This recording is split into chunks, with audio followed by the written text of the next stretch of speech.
Olá, boa noite. Você acompanha a partir de agora o Jornal da Justiça. Previsto na legislação, o 13º salário é um direito dos trabalhadores com carteira assinada. Pelas regras, a primeira parcela deve ser paga até o dia 30 de novembro e a segunda no dia 20 de dezembro. E você vai ver também. Justiça impede banco de oferecer empréstimo consignado para aposentados. Uma pesquisa revela que, por ano, mais de 60 milhões de brasileiros foram vítimas de crimes cibernéticos. A pedido do Ministério Público, a Universidade Federal de Sergipe muda edital de contratação de professores por cotas raciais.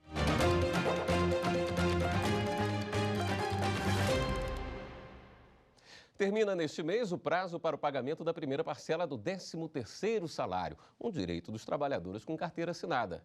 Mais de 80 milhões de brasileiros devem receber o dinheiro extra. Acompanhe. O pagamento do 13º salário deve injetar 214 milhões e 600 mil reais na economia, segundo o DIEESE, Departamento Intersindical de Estatística e Estudos Socioeconômicos. O brasileiro já faz planos. Guardando o 13º para pagar dívidas. Acho que vou viajar. Guardar na minha conta, né? Para gastar não dá, porque já está gastado. Depois que eu receber é que eu vou ver o que está pegando mais. O benefício é concedido a trabalhadores do mercado formal, aposentados e pensionistas. Estagiários não têm direito ao 13º. Cada brasileiro deve receber, em média, R$ 2.450. A primeira parcela precisa ser paga até o dia 30 de novembro, caso o trabalhador não tenha pedido adiantamento por conta das férias. O valor corresponde a 50% do salário bruto. Já a segunda parcela tem que ser liberada até o dia 20 de dezembro. Essa tem desconto do INSS e, no caso de salários maiores, do imposto de renda. Esta consultora de recursos humanos lembra, nem todo mundo vai receber o valor equivalente a um mês de salário. Ele precisa estar na empresa desde janeiro até agora para que ele receba um salário completo. Quem não está nessa situação tem que fazer a conta proporcionalmente, né? Então, a cada mês trabalhado, ele tem direito a 1/12. Então, ele pode fazer essa conta, é uma conta muito simples. Ele divide o salário dele por 12 e vai contando lá quantos meses ele trabalhou e cada mês que ele trabalha, ele já começa a ter direito. É o caso de Rose, que foi contratada como consultora de vendas há apenas 3 meses. Ela vai receber pouco mais de R$ 200. Vou comprar um presente para o meu filho e para minha mãe, né? Que não estava no orçamento, né? Aí agora eu posso proporcionar isso para eles. Não é muito, mas já ajuda esse ano, né? Ah, com certeza. Ajuda bastante. As empresas que não pagarem o benefício ou as parcelas nas datas previstas em lei estão sujeitas a algumas penalidades. É a multa administrativa, né, aplicada por um fiscal do trabalho, que pode ir na empresa e facilmente verificar o descumprimento dessa regra. A segunda possibilidade que se constata nessa situação é a conduta ativa do procurador do trabalho, integrante do Ministério Público do Trabalho, que pode verificar em casos em que essa conduta é generalizada no âmbito empresarial e apresentar, ajuizar na Justiça do Trabalho uma ação civil pública, né, visando a reparação do dano, inclusive com pedido de danos morais coletivos. Com a aposentadoria, a renda diminui e muitos beneficiários são assediados pelos bancos para contratar empréstimos. Existem casos em que o crédito é liberado mesmo sem o pedido dos aposentados. E mais, muitas vezes, eles não prestam informações claras sobre o custo real da operação. O problema vem sendo questionado na Justiça. Um banco foi impedido de oferecer esse tipo de contrato. Com tanta propaganda, o aposentado fica até perdido. Longas parcelas, empréstimo liberado sem burocracia. E se for no consignado, aquele com desconto mensal direto no benefício, o crédito sai ainda mais rápido. O assédio não fica só nas ruas e agências. O seu Roberto que o diga. Descobriram o número do celular dele, os dados e pronto, acabou o sossego. Com folhetinhos no nosso e-mail, tá? Propaganda no nosso no telefone, né? E a gente é bem assediado. Em Minas Gerais, o Tribunal de Justiça proibiu um banco de oferecer empréstimo consignado, porque os aposentados tinham essas operações feitas sem nenhuma solicitação deles.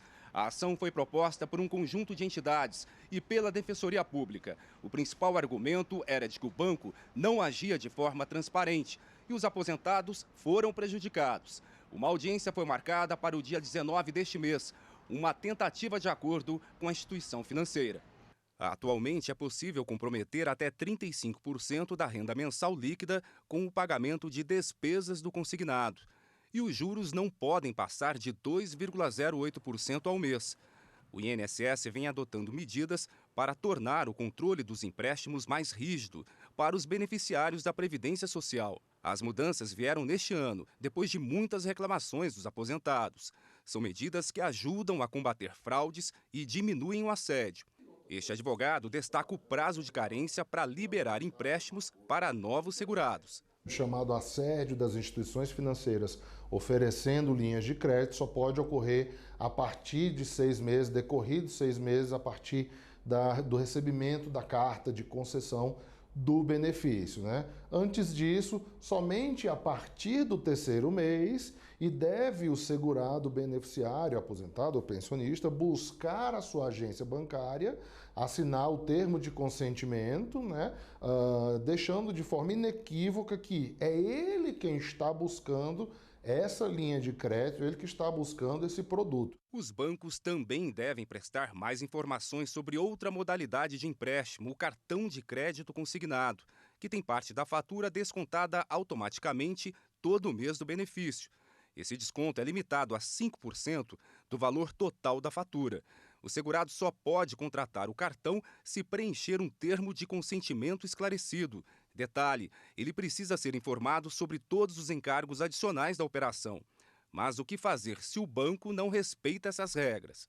Aquele segurado que se sentir lesado, prejudicado, ele pode buscar primeiramente o PROCON de sua cidade ou diretamente aos juizados especiais ou à justiça comum, dependendo aí do valor do crédito, enfim, e entrar com ação de revisão de cláusula, anulação de contrato, vai depender muito do caso a caso, se for uma questão de taxa de juros abusiva que não foi bem informada, se foi um produto diferente daquele que foi contratado, enfim, vai muito do caso a caso. Há alguns anos, Dona Francisca fez um consignado, mas sem saber os detalhes do custo real do crédito. Não foi um bom contrato, é tanto que foram 24 de R$530. Me arrependi. Com certeza, eu não aconselho ninguém a fazer.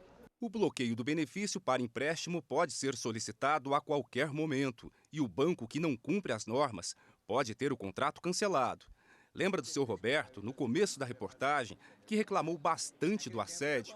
Ele diz que o melhor caminho contra essa paquera insistente dos bancos é ficar alerta. Esse chamariz eles acham que é a alma do negócio.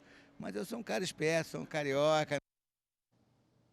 Problemas com os bancos colocam as instituições financeiras em segundo lugar no ranking de reclamações do consumidor, perdendo apenas para os serviços de telefonia. Você acompanha agora na reportagem especial histórias de quem passou por essa dor de cabeça. Crédito, empréstimos, financiamentos, transações bancárias. Os bancos oferecem produtos e serviços para pessoas físicas e jurídicas. O mercado essencial, afinal de contas, todo mundo já teve, tem ou ainda vai ter que se relacionar com uma instituição bancária. A questão é que muitas vezes o consumidor coleciona reclamações. O Banco Central tem um ranking de reclamações com mais de 80 temas. Só nos primeiros 3 meses de 2019, foram 11.628 reclamações. No Brasil, a maioria dos conflitos envolvendo serviços bancários acaba na Justiça. No STJ, o tema já esteve presente em diversos julgados e até a má qualidade dos comprovantes bancários. Esse papel emitido pelas máquinas foi motivo de ação civil pública que chegou à 4ª turma. Em um julgamento inédito, os ministros condenaram o Banco Santander a fornecer gratuitamente a segunda via dos comprovantes impressos em papéis termosensíveis, que desbotaram. O relator do recurso, ministro Luiz Felipe Salomão, destacou que o Código de Defesa do Consumidor prevê que o fornecedor responda pelos vícios de qualidade que tornem os serviços impróprios. No Brasil, nós temos um histórico de concentração nesse setor bancário. Então, quando a gente compara aos Estados Unidos, provavelmente um estado da Federação Americana deve ter mais bancos que todo o Brasil. Então, isso já nos dá menos poder de barganha como consumidores. A falta de concorrência gera um fornecedor preguiçoso, né? Em outro caso que chegou no STJ, um casal teve R$250 mil aplicados pelo banco em um investimento sem que eles soubessem. Durante o julgamento, a instituição bancária chegou a justificar a conduta, alegando boa-fé contratual. Mas o ministro Luiz Felipe Salomão ressaltou mais uma vez o CDC, que no artigo 39 proíbe que o fornecedor faça serviços ou entregue produtos sem autorização ou solicitação do cliente. Um dos deveres que decorre do princípio da boa-fé é justamente o dever de informar, claro e precisamente, tudo aquilo, todas as condições, tudo que decorre da contratação daquele serviço. Ele não pode tomar a decisão do consumidor sem sua prévia e expressa anuência para realizar investimentos ou qualquer outro tipo de coisa. Além do ranking de reclamações do Bacen, o cliente encontra ferramentas como o consumidor.gov, plataforma do governo federal que media o contato entre consumidores e empresas para ajudar a solucionar conflitos. A gente quer, na verdade, que o judiciário seja a última tentativa ou na verdade, mecanismo, né, de resolução de um problema. Então a gente quer realmente estruturar os incentivos para que os bancos funcionem melhor e que os consumidores sejam mais respeitados. E você pode participar do Jornal da Justiça. Mande sua sugestão para o nosso WhatsApp. Anote aí o número 619-9260-6116. E a seguir, vamos falar dos crimes cibernéticos. Por ano, são registrados mais de 60 milhões de casos no país. É daqui a pouco. Voltamos já. Nós temos nossos direitos cumpridos.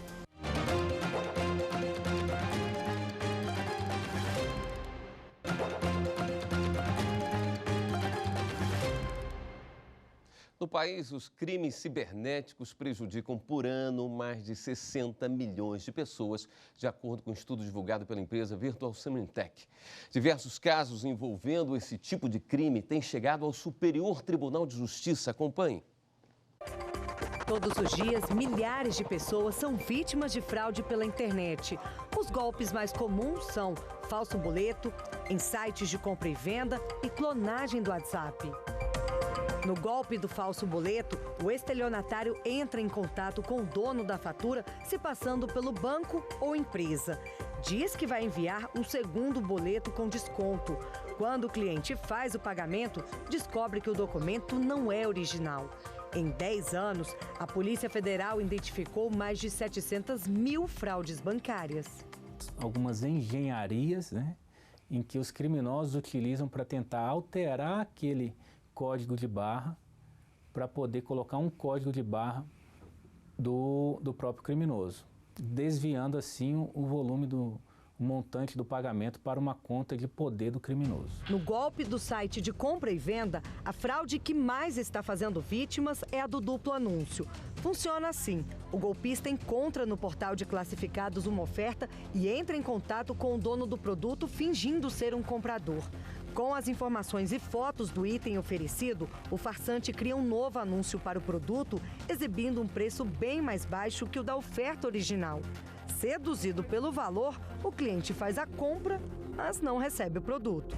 E foi atraída pelo preço baixo de um celular anunciado em uma página do Instagram que a Larissa se tornou mais uma vítima. E olha que ela fez o dever de casa. Pesquisou tudo sobre a empresa antes de fechar o negócio.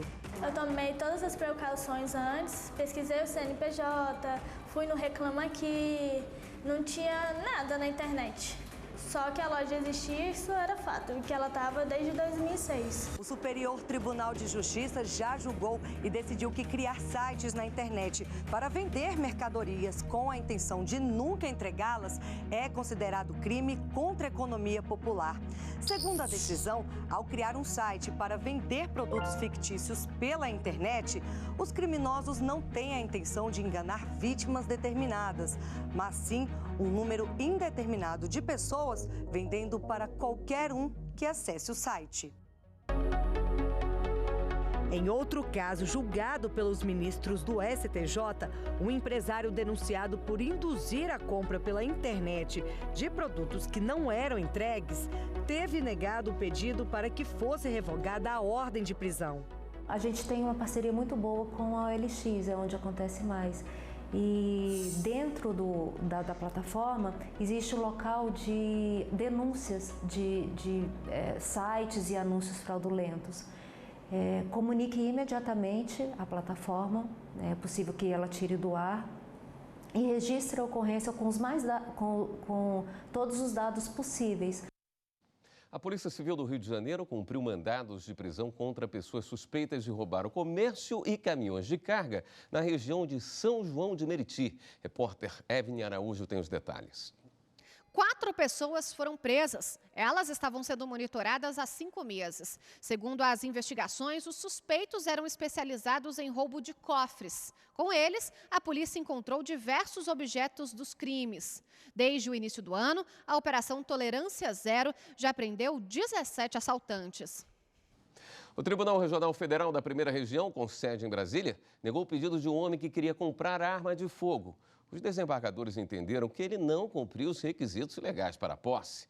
Atualmente, para adquirir uma arma de fogo, o cidadão comum deve atender a uma série de requisitos, entre eles, ter no mínimo 25 anos, declarar efetiva necessidade e comprovar capacidade técnica por instrutor de tiro credenciado pela Polícia Federal. Para o relator, desembargador Daniel Paz Ribeiro, a justificativa do homem de que o índice de criminalidade no município em que reside é alto não é motivo suficiente para autorizar a compra de arma de fogo, já que essa é uma realidade de grande parte do território nacional. O pedido foi negado por unanimidade.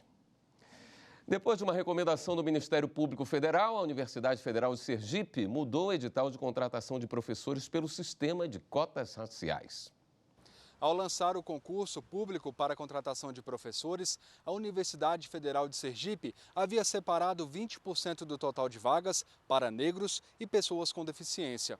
O problema é que essa cota estava fracionada, ou seja, dividida de acordo com especialidade e locais de lotação. Na recomendação, o Ministério Público Federal pediu que a universidade seguisse uma jurisprudência do Supremo Tribunal Federal e fizesse a reserva de cotas em todas as fases do concurso, sem divisão de setores. Além de ampliar a porcentagem de cotas, a universidade vai publicar o resultado de todas as fases do concurso em listas separadas para candidatos cotistas e não cotistas e vai instaurar uma comissão para confirmar as informações prestadas pelos candidatos autodeclarados negros. A seguir, Justiça do Rio Grande do Sul invalida a Lei de Diretrizes Orçamentárias do Estado. Os detalhes você acompanha em instantes. Condenar que está errado e premiar que está correto.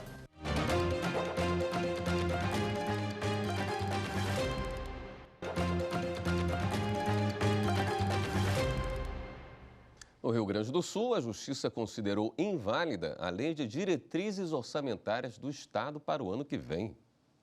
Os dispositivos da lei orçamentária para o ano que vem já estavam suspensos liminarmente. A ação direta de inconstitucionalidade foi proposta pelo Procurador-Geral de Justiça, questionando o artigo 17 e os parágrafos 1º, 2º e 3º da Lei Estadual número 15.304, de 2019. Aqui, nós entendemos, nada a ver, que também essa preliminar deve ser rejeitada e, posteriormente, eu vou voltar a ela.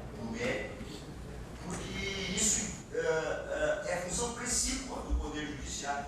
O chefe do Ministério Público apontou a necessidade de envio das propostas orçamentárias dos poderes Legislativo e Judiciário, além do Ministério Público e da Defensoria Pública, à Secretaria do Planejamento, Mobilidade e Desenvolvimento Regional, até o último dia 30 de agosto de 2019, o que não ocorreu.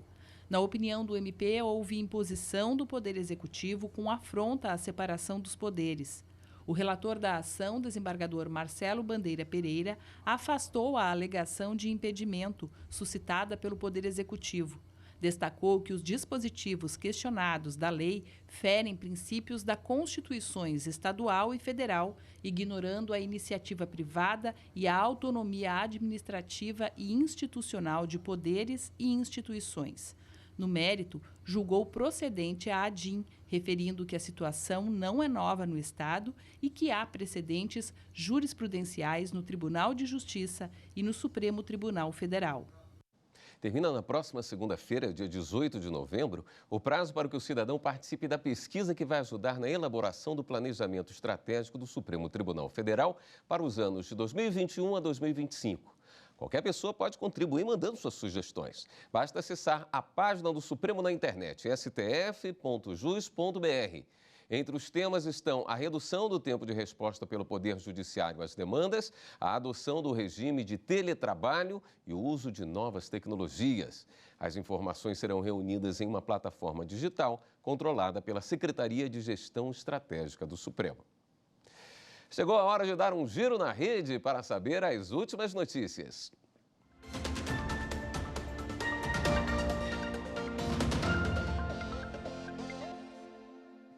Vamos até a redação do Jornal da Justiça falar com a repórter Carla Lucena, que tem as informações. Carla, boa noite.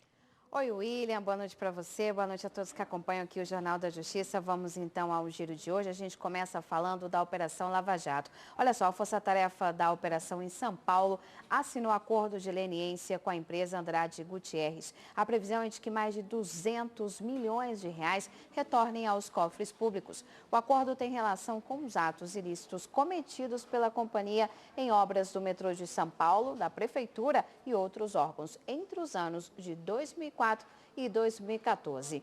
Ainda sobre a Lava Jato, agora no Paraná, a Força-Tarefa denunciou executivos da empreiteira A Luz Engenharia por corrupção e lavagem de dinheiro. O caso tem a ver com contratos assinados com a Petrobras entre 2008 e 2011. As propinas chegam a quase 6 milhões de reais e foram pagas pela empresa Lusa a Paulo Roberto Costa, ex-diretor de abastecimento da Petrobras.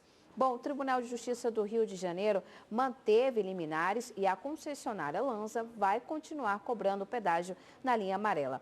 A Prefeitura queria retomar o controle da via, mas para isso deve pagar uma indenização.